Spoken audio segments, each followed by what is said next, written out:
hello good evening everyone नमस्ते म तपाईँको आफ्नो प्यारो साथी अन्जन श्रेष्ठ अनि म आज चाहिँ तपाईँलाई विशेष गरेर यस समय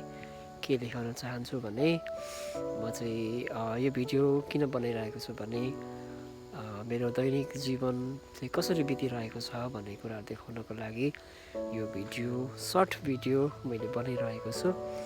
र मानिसहरू सबैको आफ्नो आफ्नो काम धन्दाहरू हुन्छ कोही स्टुडेन्ट कोही जब होल्डर कोही कमाउनको लागि विदेश आदि इत्यादि तर मेरो चाहिँ जब भने पनि अनि मेरो इन्कम सोर्स भने पनि यो बाख्रा चराउनु मेरो ड्युटी हो र म यो ड्युटीमा एकदमै धेरै प्रसन्न छु यो चाहिँ मैले बाख्रा वस्तुहरू चराउने जङ्गल यस जङ्गलको नाम चाहिँ चारकोसे जङ्गल हो यो चाहिँ झापा जिल्लाको एकदम फेमस जङ्गलमा पर्दछ